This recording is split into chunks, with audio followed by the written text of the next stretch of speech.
bugungi latif narsalarda sizlar bilan diydorlashib turganimizdan benihoyat mamnunmiz. Tashrifingizdan xursandmiz. Mana shunday bir quvonchli kunlarda, yaxshi kunlarda diydorlashib turganligimiz uchun juda ham minnatdorman, juda ham xursandman.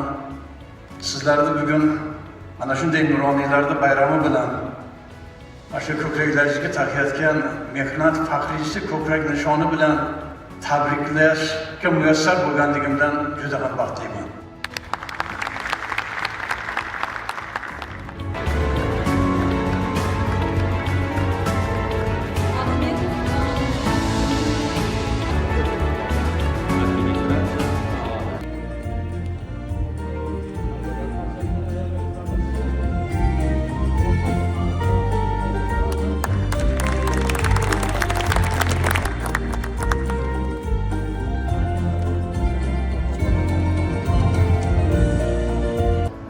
Mehnat faxriysi bir e'tibor qilsanglar, buni ma'nosi juda ham kuchli. Bu nishonni ko'krakqa taqqaningda nimani o'ylaysan?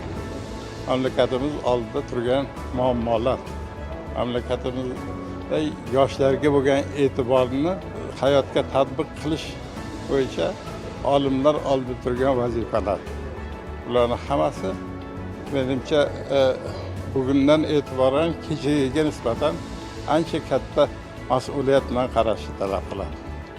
Shu nuqtai nazardan mamlakatimizga, uni rahbariyatiga katta omad, muvaffaqiyat tilash bilan birga yoshlarimizni tarbiyasi uchun qo'limdan kelgancha xizmat qilaman deb va'da beraman sizlarga.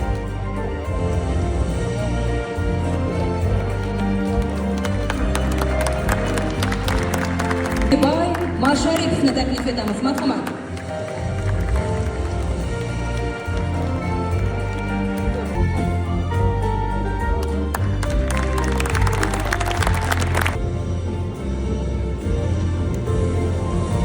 Texnika fanlari nomzodi dotsent Alikulov Saidilla. Marhamat. Sahna siz uchun muntazir.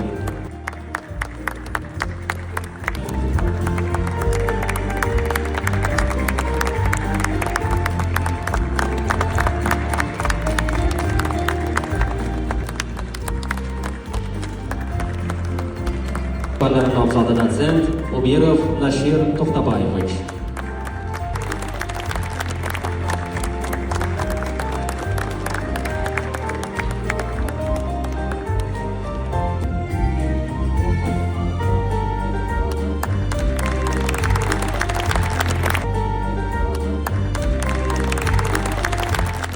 Bu yil Nuroniy jamg'armasi tomonidan 1073 nafar mehnat faxriylariga ko'krak nishoni taqdim etildi. Shulardan 694 tasi birinchi darajali, 286 tasi ikkinchi darajali va 93 tasi uchinchi darajali ko'krak nishonlari.